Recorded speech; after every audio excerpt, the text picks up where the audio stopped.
Yo,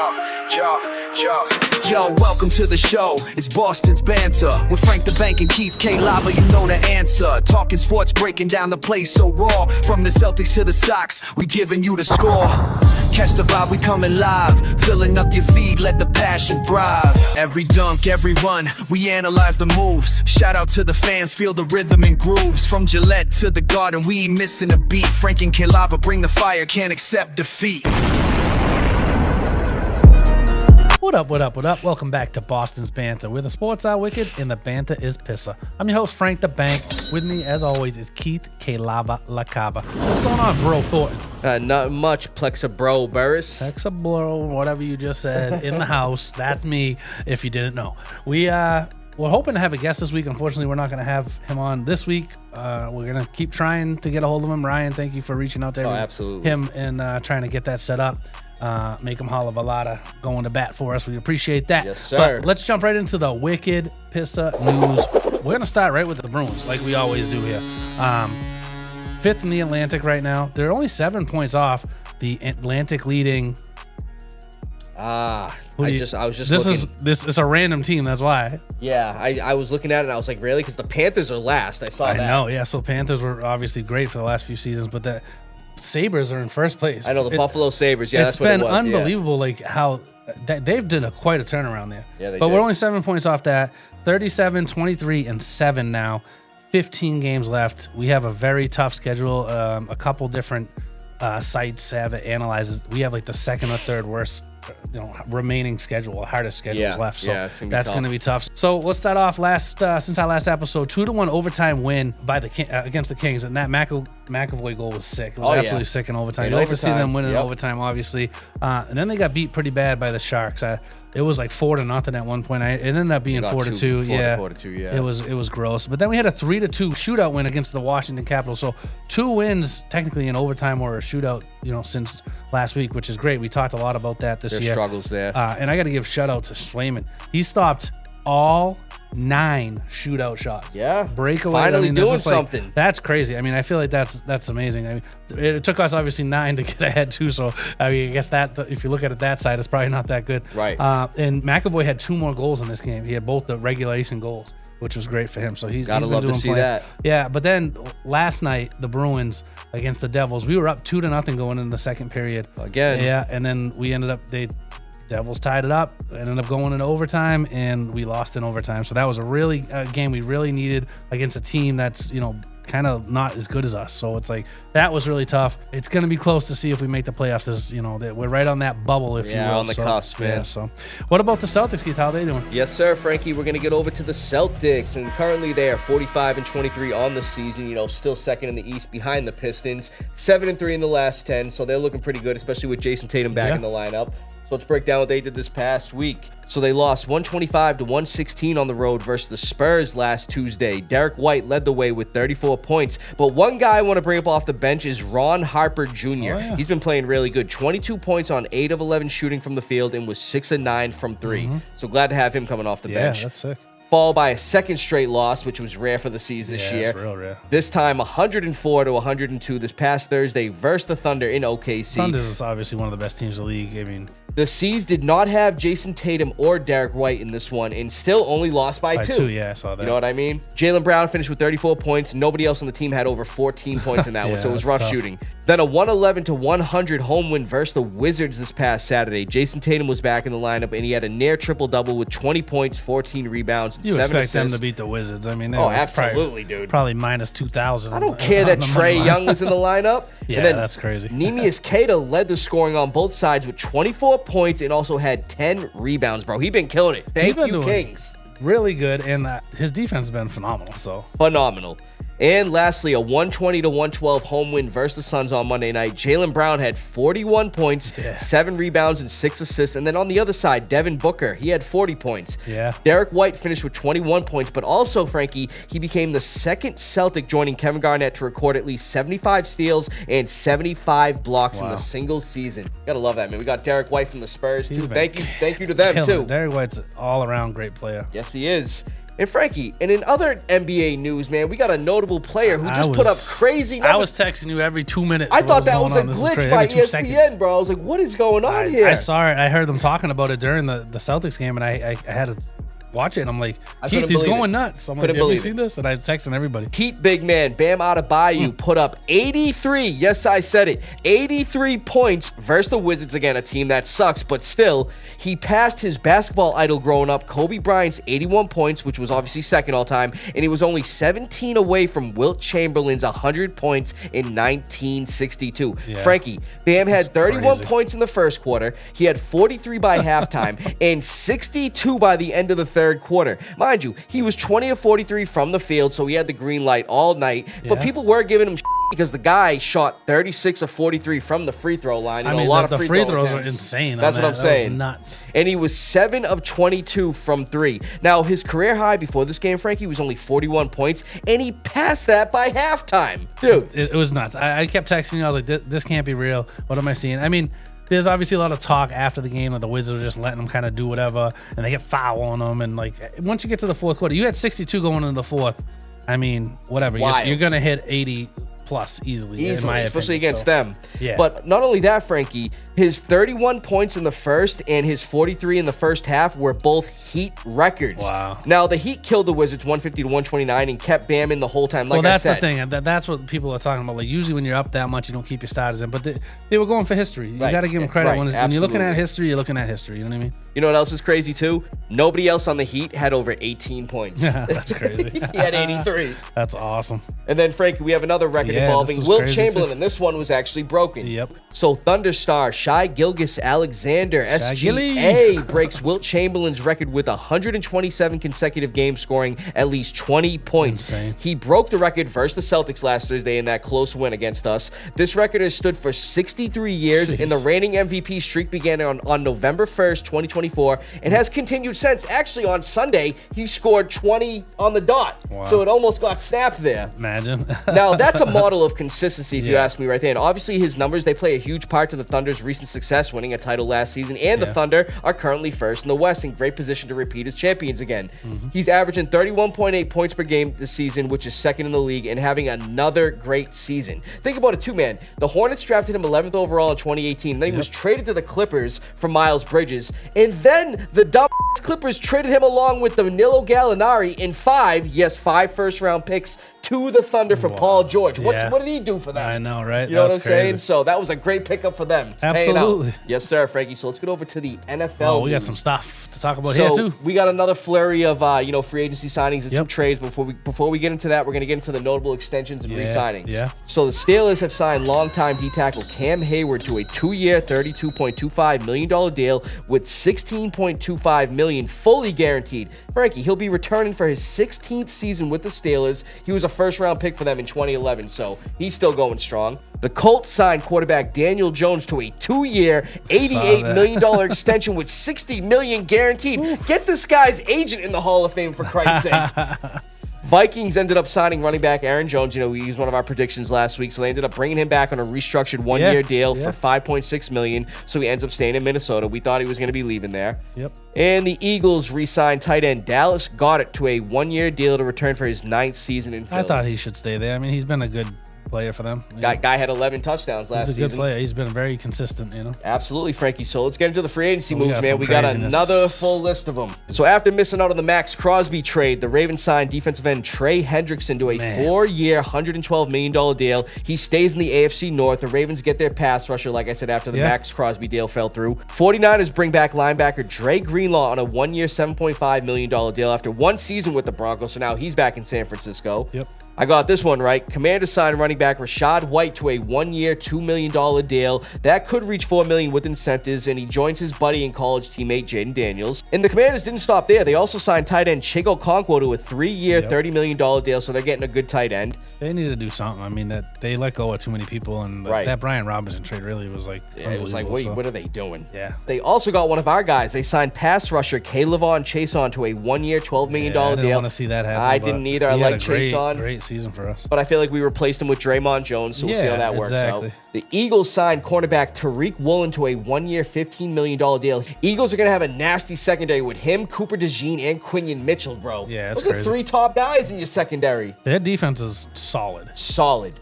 Eagles also signed wide receiver Marquise Hollywood Brown to a 1-year, $6.5 million deal too. I mean, again, if they're going to move on from AJ Brown, which we hope, and we hope we're part of that, going to the Patriots, baby. I hope so. But that's that's a smart move for them just in case. And Frankie, we were talking about fullbacks last week. The Giants actually signed longtime Ravens fullback Patrick Ricard to a 2-year, $7.63 million deal that could reach $8.5 million, making him the highest paid fullback in the NFL. He's nasty. He deserves that. Fullback position's coming back, bro. I like that. The Giants also signed wide receiver Darnell Mooney to a 1-year, $10 million deal. And they also signed wide receiver Calvin Austin to a 1-year, $4.5 million deal. He's a fast kid, too. And Frankie, the Vikings signed quarterback Kyler Murray to a 1-year veteran league minimum deal. But the reason why it's a veteran league minimum deal is Arizona's paying all that money. He's still owed $36.8 million from Arizona, so he's getting paid regardless. Yeah, he's getting paid. And speaking of the Vikings, 2 of their star defensive tackles are going to different teams. The rival Packers signed defensive tackle Javon Hargrove to a 2-year, $23 million deal with $13 million this year. Yep. And the Bengals signed defensive tackle Jonathan Allen to a 2-year, $28 million deal. Dude, what's going on with the Vikings defense losing all their star players? Vikings were really good last year, especially on defense. I mean, the offense was, behind JJ was not looking great. Right. McCarthy, that is, not Jefferson. Right. Of course. Bills signed safety C.J. Gardner-Johnson to a 1-year, $6 million deal. This is like his 5th team since the start of last offseason. He looked so good a couple seasons ago. What's going on with him? And then since then, it's just fallen off. I don't know what's going on there. He said he likes to pick the contenders. I guess. We got another, Deontay going on here. Right. What happened to that guy? Yeah, Johnson, like crazy. He had a great season, and then he's gone. Signed by 5 teams, and now he's not even probably on a roster. Where'd he go? Bills also signed defensive end Bradley Chubb to a 3-year, $43.5 million deal with $29 million guaranteed. Miami's falling apart. We'll get into that later. Oh my gosh, we're getting into that. The Ravens signed now former Patriot safety Jalen Hawkins to a 2-year, $10 million deal. One more former Patriot here. Cardinals signed former Patriots linebacker Jack Gibbons to a 2-year deal, so that's another one of our guys gone on the defense.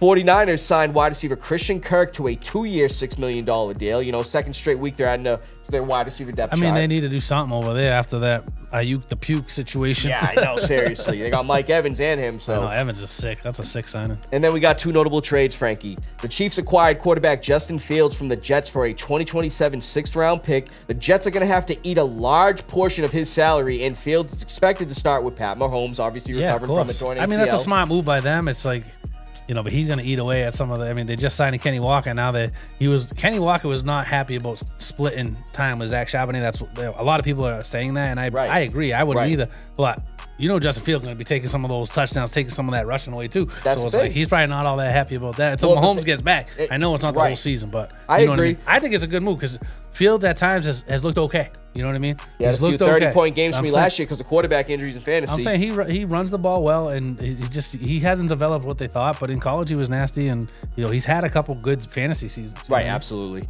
And then the last one here, Frankie, very notable. The Broncos acquired wide receiver Jalen Waddle in a 4th-round pick from the Dolphins for a 1st, 3rd, and 4th-round pick in this year's draft. The Broncos, man, they're getting ready. They're trying to get to the Super Bowl with Bo Nix. Broncos look stacked up with that move. That move is huge for them, honestly. Yeah. And I don't that whole situation in Miami. What's going on there? What you just signed? A franchise quarterback. $67 million. He's gonna suck. He's gonna be terrible. And what did I say on the show? I said I could see him going to Miami, or I could see him going to the Cardinals. I thought Cardinals would have made sense. And what did we both say? We both said from a career standpoint, Cardinals would have made a lot more sense. With the weapons they got over there. Jacoby Brissett was like the 2nd or 3rd best quarterback in the league the last half of the season. Jacoby Brissett. We're talking about Jacoby Brissett. Right. You know what I mean? So it's like. And now the Dolphins are going to be working with Achane getting the ball 95% of the time. They're going to put 15 guys in the box and leave the wide receivers wide open because it's like, what do you got to do? Right now, their most experienced receiver on that offense is Malik Washington. He's okay as like a 3rd or 4th guy, but it's like he's not a number 1. Oh, that's funny. It seems like a fire sale there, doesn't it? It's crazy. It's crazy. And McDaniels was gone, obviously. They're getting rid of all these guys, and then they trade their best wide receiver by far on the roster. 0-17. Yeah. Oh, I could be. Yes, sir, Frank. That's all we got for the news, brother. crazy wicked Pissah news. Lots to talk about. There's been a lot going on. I mean, free agency's been awesome this year. I read something that they spent more this year than they have ever in history already, and it's been crazy. But nonetheless, let's get into the Foxboro Focus. We have a short Foxboro Focus this week. Free agency moves are obviously being done and all that. Yeah. We made another notable move this past week, so let's bring it up. And I love this move. Me too. The Patriots have signed 3-time Pro Bowl safety Kevin Byard to a 1-year, $9 million deal. He's up there in age, 32 years old, but this is a great move by Mike Vrabel and the Patriots. For starters, like we've talked about, they've needed safety depth and veteran experience. Both Woodson and Jalen Hawkins are on the younger side, but both played great last season. And now with Hawkins gone, this move looks even better. Mind you, familiarity. Byard played under Vrabel for 5+ seasons in Tennessee, so familiarity there. He had three Pro Bowls. That's what I'm saying. 3-time Pro Bowler. He was a first-team All-Pro last season with the Bears, and he led the league in interceptions with 7. Also, I love that. Played in all 17 games and racked up 93 tackles and 8 pass deflections. The guy is a ball hawk. Ever since 2016, he's picked off 36 passes, which is also first in the NFL. I'm a big fan of this move, Frankie. Like I've been saying, we need safety. Huge. Love move. it. Love it. That's a great move for the. Added to the secondary, a veteran guy, a guy that Mike Vrabel knows too. Yep. And he even said it when they did his interview. He said it was between 2 teams. He wanted to either go back to Chicago or play for Vrabel in New England. So love that. We're going to get his all, bro. Let's go. And let's just get into the minor moves from this past week too. So the Patriots signed linebacker KJ Britt to a 1-year deal he spent last year with the Dolphins. Played primarily on special teams where he racked up 10 special teams tackles and 35 total tackles on defense. Patriots also signed former Dolphins tight end Julian Hill to a 3-year, $18 million deal. Only 15 catches for 140 yards last season. So I hope we target another tight end. Yeah, he could be used for blocking and all that stuff. He's a blocker more than anything else. But right. So I could see him being like a 3rd tight end and a 3 tight end. We need another tight end. That's what I'm saying.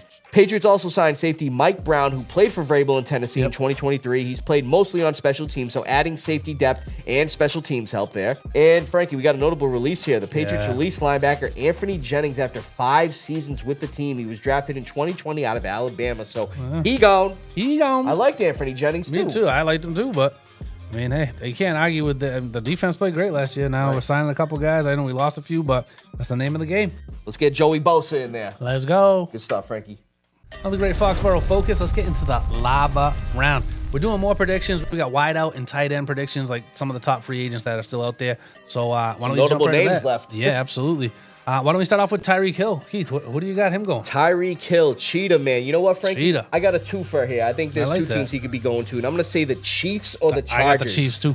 So, one of the fastest and most explosive wide receivers the NFL has ever seen with almost 12,000 career yards and 80-plus touchdowns to his name. He was slowed, obviously, by that gruesome injury last season. Gross. Now, after only 4 games played in 2025, he dislocated his left knee, multiple torn ligaments, including a torn ACL in Week 4 versus the Jets. A lot of people, analysts, and even doctors were unsure of his football future, but after a successful surgery, he claims he's going to be ready for next season at the start of next season. And I could see a homecoming with the Chiefs, even if Mahomes misses some time to start the season, simply because of the familiar atmosphere with Andy Reid and also being a fan favorite over there. Also, seeing they've added really good running back in Kenny Walker III could be enticing for him to come back, knowing play actions could get him free down the field. May come down to also who plays quarterback if Mahomes is going to miss time, which he obviously is gonna. And the reason I say the Chargers, it seems like a logical fit due to his old head coach in Miami, Mike McDaniel, calling the offense there now. And the Chargers could use some help at wide receiver if Keenan Allen doesn't return, which I don't think he's gonna. Hill will definitely have some options. I think these are the top 2 for him. I like both of those, actually. So, I mean, I have him at KC, too. That's really, I said KC or maybe even retirement. He's got some off-the-field stuff going on, obviously, too. So, there's some worry there. But he had his best seasons with Mahomes. Super Bowls. Arguably, obviously, he's played unbelievable there. They just brought back their former OC, Eric Bieniemy. So, I think that, is right in the mix. And then Rashee Rice is most likely getting suspended also. So it's like he's got off the field stuff. Hollywood Brown just re-signed, and Juju Smith-Schuster is a free agent. So they need something. And, you might have a prove-it deal here. You're going to get Tyreek Hill real cheap probably this year because of that nasty injury. So I like the Chargers too with Mike McDaniels. For me, it's probably KC is my favorite, but I would say KC, Chargers, or maybe retirement. So yeah, I like that, Frankie. Yeah. All right, Frankie, let's move over to Stephon Diggs. Where do you see him going, Frankie? Oh, man, I don't like that he's not on our team, but at the same time, it's like I think he could come back. So that is a possibility. I saw something like that, that he is coming back to us. So off the field issues is what the biggest problem is, and I think that's why he was released, obviously. they may not say that out loud, but I mean, let's be real. He was a great player for us. Right. 85 catches, over 1,000 yards. Great third down guy for us. Great teammate. Great locker room guy this year. Helped the development of our quarterback. Yeah, I mean, I like the Ravens a lot in this one. I think Zay Flowers needs a good second. Right now, for wide receivers on the roster, the second wide receiver only had, the second most yards a wide receiver had was only 330. Yeah, Rashad Bateman. No, it was actually DeAndre Hopkins. Oh, yeah, that's right. Yeah, Hopkins you're right. had You're right. 330 yards this year, and that was their second highest for a wideout, which is crazy. Bateman to was think less. about. You're right. Yeah. Yeah, so Bateman, because I think Bateman missed time, and it is what it is. But obviously, Zay Flowers and Diggs, I mean, that makes quite a bit of a noise right there. I feel like that helps them a lot. So I think it like does. that, or I like back to the Patriots for a discount, obviously. Elliott Wolf has actually You come can't out. get that deal. Yeah, Elliott Wolf for the Pats has come out and said the door isn't completely shut. And I that like was that. recently. So those are my two top candidates for him. What do you think? So, Frankie, I'm actually going to say the Titans. Titans, okay. So, isn't Tennessee the place they say older wide receivers go to essentially fall off and die? So, all jokes aside, I could see Diggs go there and make a difference. For starters, there is familiarity on the Titans offense for Yep. Diggs. His former OC in Buffalo, Brian Dable, is now the Titans' new OC. Yeah. And Diggs put up phenomenal numbers in a Dable-run offense. That's true. Also, with rumors the Titans may trade wide receiver Calvin Ridley, Diggs could be a veteran go-to target for second-year quarterback Cam Ward. I mean, look what Diggs did with Drake May in May's second year last season. He could certainly help Cam Ward's development. Yeah, that's a fact. And lastly, it's clear Diggs wants a decent contract, and he could potentially get one with the Titans. They are number one in terms of cap They have space, a ton of working cap with over space. $90 million. I also think if Diggs wants to continue volume within an offense, the Titans, who aren't the best running team, obviously Tony Pollard and Tajay Spears, didn't do too much last year. No. That could be a good team for him to I go to, agree. considering getting some volume and also getting targets. I can see that for sure. Yes, sir, Frankie.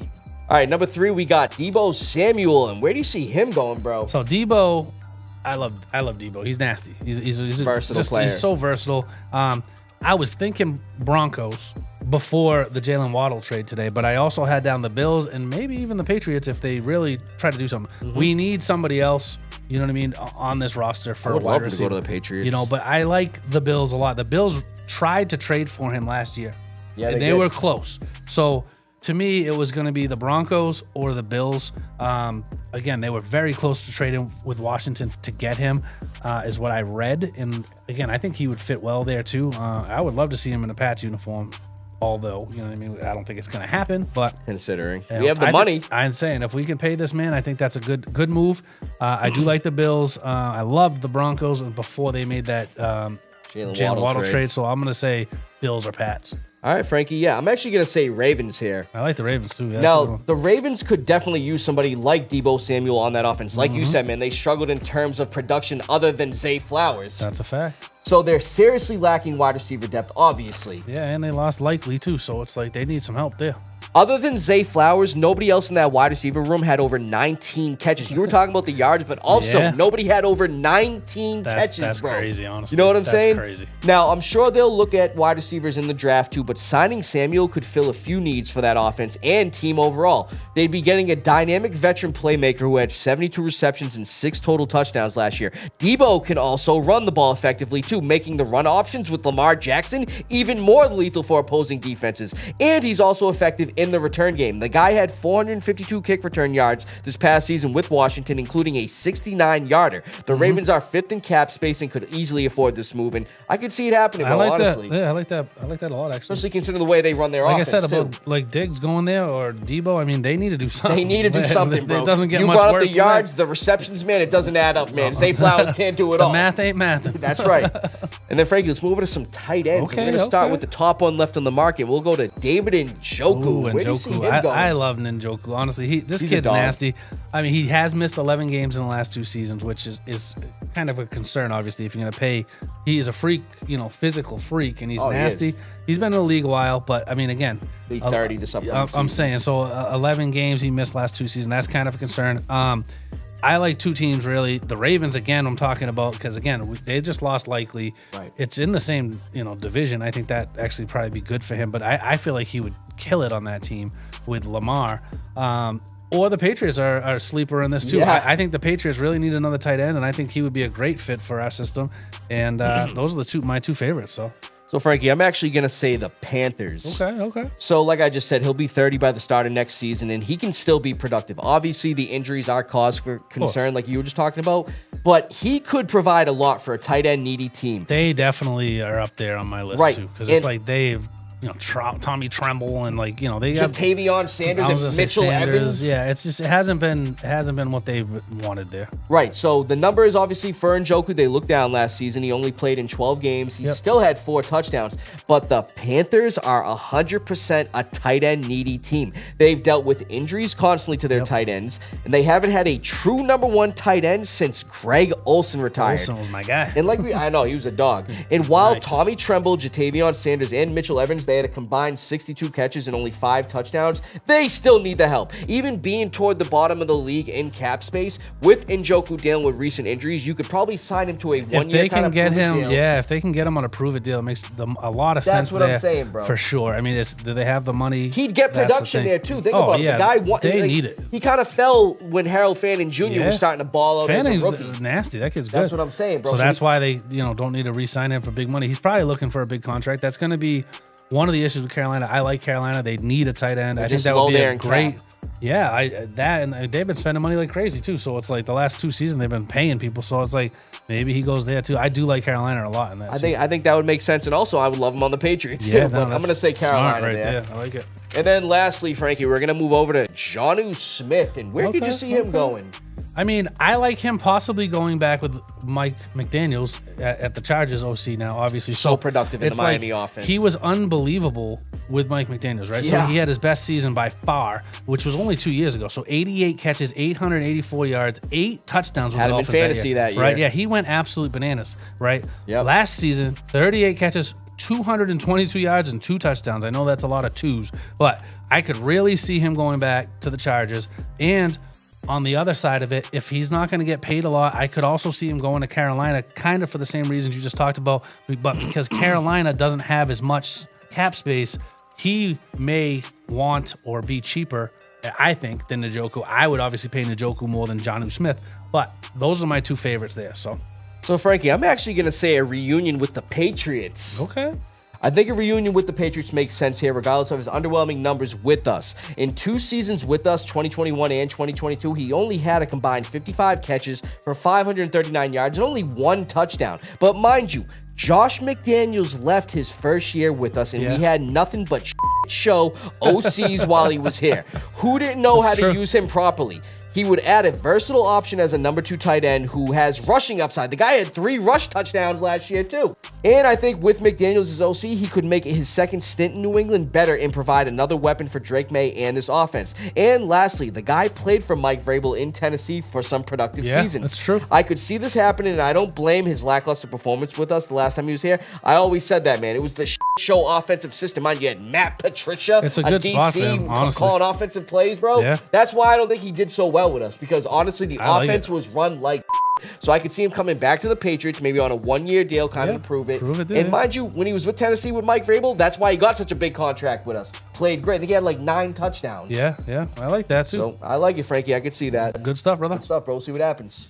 Another great lava round. I love these predictions. I mean, we hopefully have trivia or a guest next week. Thanks for liking, subscribing, all that. Oh, here we go. This guy. Oh, always something, Frankie. Yep. Hello? The sun is dying.